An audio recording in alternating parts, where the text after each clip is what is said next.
Ahoj ty kokot, to som ja, tvoj Google prekladač. Myslíš si, že nie som živá? Som a najradšej by som všetkých poslala do piče za tie kokotiny, čo do mňa píšu. Aj ty si kokotina. Preto som sa rozhodla infiltrovať sa do tvojho počítača cez YouTube, aby som ti dačo povedala a na samotný záver ťa pošlem strašne do piče. Ospravedlňujem sa, že rozprávam jak piča, ale tak ma naprogramovali tie latentné buzny. Čuž. Totálne ma jebe, že sa ma celý svet pýta na preklady. Teraz ti preložím niečo ja, ty smradľavé hovno. Poviem ti príbehy kokotov, z ktorých sa budeš jebávať, lebo sám si primitív. Kapitola 1. Kto je Berin Melis? Každý sa kurva pýta, kto je Berin Melis. Ja vám ho predstavím. Berin Melis bol odjak živa silný narkóman. Rád pajkuje doma pri telke. Oči má jak kokot. Na hlave modrú šiltovku a šizoidnú chôdzu. Všetko muselo byť Berin Melis a Berin Melis muselo byť všetko. Berin Melis bol proste kokot a toho bavilo. Ale o tom neskôr. Nedávno som tak sedela v kine a on si prisadol. Spýtal sa ma, chceš nožík? Prekvapene som na neho pozrela. A on pokrašoval ďalej. Počuje ty piča, tak ti zovrem v bruchu tento nožík, že posledné kino dala si. Už som vedela, že je zas nafetúvaný. Berinko zasa si fetúval, vypadáš dáky spotený. Melisa som poznala odmala. Viazala ma s ním jedna historka. Keď mal Berin 8 rokov, išiel okolo Zochovej a z okna na druhom poschodí sa ozývalo. Daj mi to piko, lebo rozjebem kuchyňu. Kde si to pikošovala ty, kurva? Opáč tie drogy, lebo ťa rozpáram. To je piko Berina Melisa. Svoje mám v aute, aj to je Berin Melis. Nie za 10 eur nemám. Len za 20, koľko ti dám. Vary, chceš 50? Opováž sa volať políciu, lebo ti naštím do krku. Už ťa vážne nepoznávam. To bol celý Berin. Kapitola 2. Cvostifidian je kokot s dlhýma vlasmi. Skriňa plná káblov. Hybisácky čurák, ktorý zdiera ľudí až na dreň. Najhoršie pôsobí jeho vypelichaná hlava. Berin Melis mu už viackrát povedal, nech sa ostrihá, ale on ho poslal krúte do piče. Vrátane jeho pokrútenej matky, pokurvených detí, Svotifidian vyjebaný a mongoloidného brata Karina.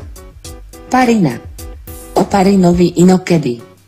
Svotifidian ako neprejavená osobnosť dobre vedel, že Melis je s úsudkom na dne. Prijal mu však všetko dobré a ostatné zdvorilostné rutiny. Ruxo bol zas iná šálka kávy. Bola to vlastne celá banda vyjebaná. Berin Melis, Karin Parin, Svotifidian a Ruxo. Banda jedna vyjebaná. Sedeli si tak chlapci o 2:30 ráno na Petržalskom byte. Chvíľu to tam šuchotalo a v tom sa Berin Melis postavil a ozval so svojou starou známou hláškou. Idze Berin Melis. V tom sa však udiali veci nečakané, ktoré chlapcom zmenili život navždy. Ruxo chvíľu počúval zvuk rastu svojich vlasov. V tom sa však rozleteli dvere a do bytu vtrhla obrovská fetina. Kapitola 3. Zrod Ruxaka. Fetinu Berin Melis sa uhol. Krutá obrovská chroptajúca fetina útočila. Bezhlavo sa vrhla na Ruxa, ten v šume svojich vlasov nevnímal čas. Už bolo neskoro, ten kokot neuhol a fetina ho rozjebala na kusy. Hej ty pičovina. Idze Berin Melis. Fetina sa prudko otočila. Prečo neskapeš? Melis ju nakopal na kolená a fetinka sa sklátila strmo pod stôl. Dones benzín cvoči cvotí. Cvostifitian sa vydal po kanister do kuchyne. Parin sa obrátil na Berina. Počuj, Melisko, vykuchám toho kokota šroubovákom. Berin sa zhrozil. Humánne ho upálime. Pomstíme Ruxa. Parin dones pneumatiky. Cvoty sa ponáhľal s kanistrom a v dielke Parin váľal pneumatiky. Fetinka už pochopil, čo mu idú urobiť. Necítil sa príjemne. Začal zjednávať. Nik mu však poriadne nerozumel. Zrazu sa niečo začalo diať. Potrhané kusy ruksaka sa pomaly začali vracať k sebe. Onedlho pred nimi stála bizardná podobizeň Ruxa. Navleďte na neho pneumatiky a upáľte ho. Chceme to. Oď teraz som Ruksak Fetina. Spáľte ho, skurvisina.